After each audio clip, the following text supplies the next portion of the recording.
Distinguished guests, ladies and gentlemen, thank you for coming tonight.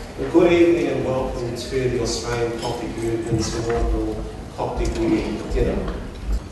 Ladies and gentlemen, please join me in giving a very warm welcome to the special guest tonight, the Prime Minister of Australia, the Honourable Tony Abbott, MP, and Mrs. Margie Abbott.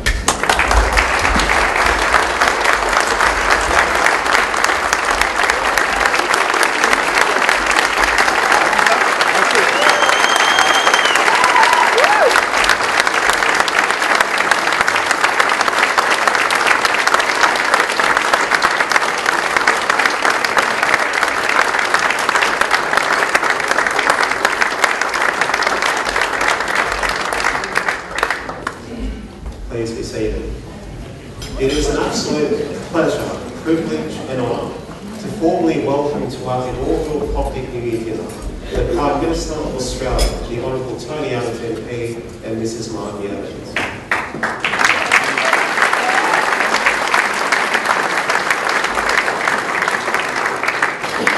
Tonight's dinner is a celebration of the Coptic New Year. It is fitting that the Australian Coptic Movement celebrates this event. The Australian Coptic Movement is an independent community organisation that has two major purposes. The first is the promotion of Coptic identity and culture.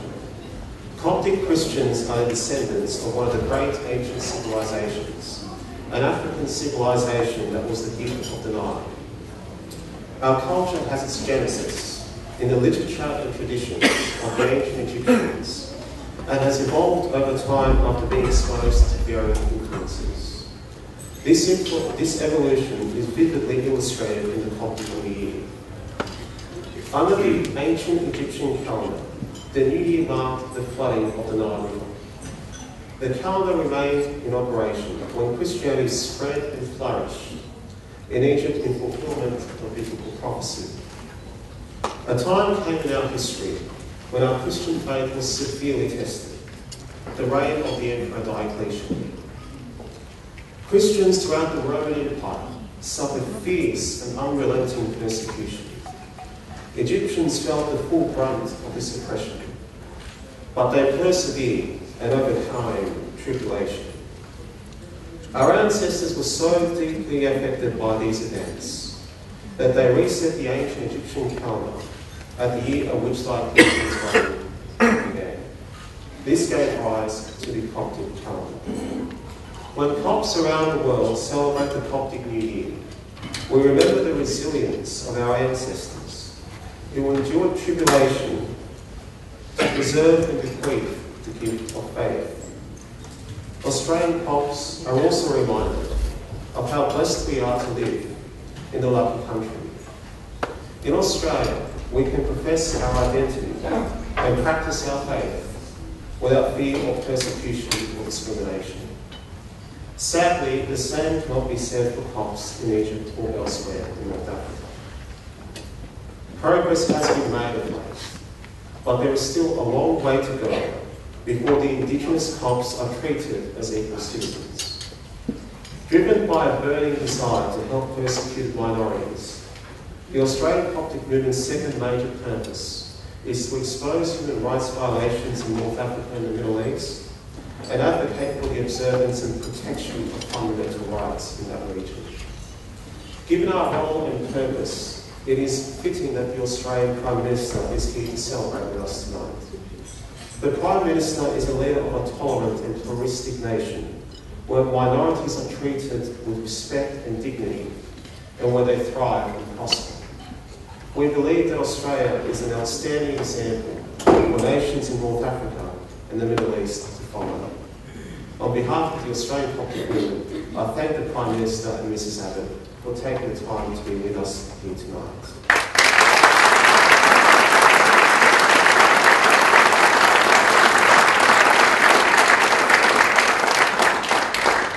We also wish to acknowledge the presence of the following distinguished guests from the Federal and State Parliament. Senator Deborah O'Neill, representing the Honourable Bill Shorten MP, Leader of the Opposition.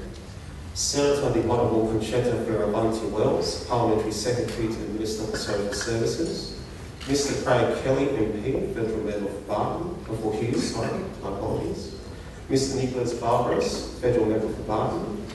The Honourable Victor Domino, MP, Minister for Citizenship and Communities, Minister for Aboriginal Affairs, Minister for Veteran Affairs and Assistant Minister for Education.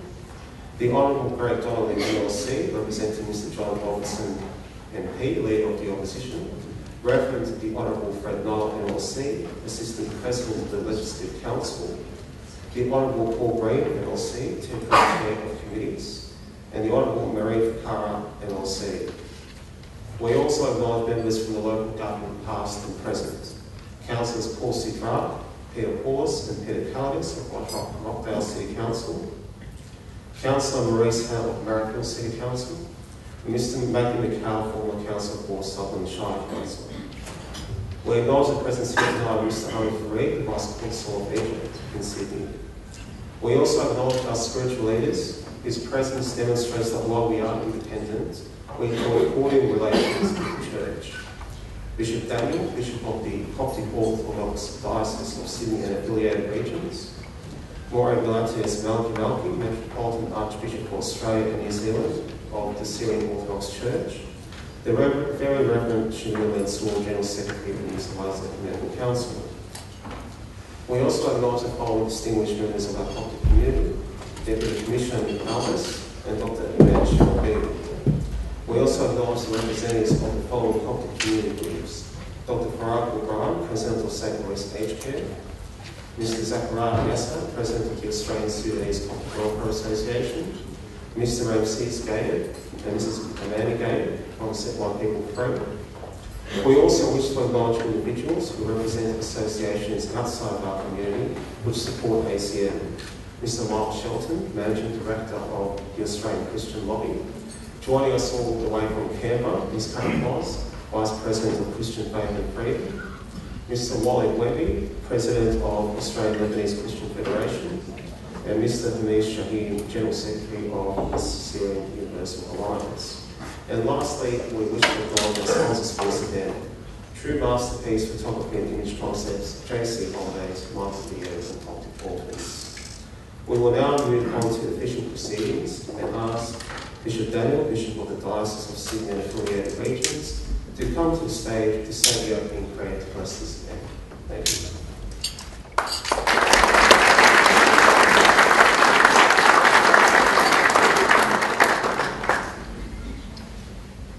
We are going to pray together with the Lord's Prayer. Our Father, who art in heaven, hallowed be thy name. Thy kingdom come, thy will be done on earth as it is in heaven. Give us this day our daily bread, and forgive us our trespasses. Have a seat.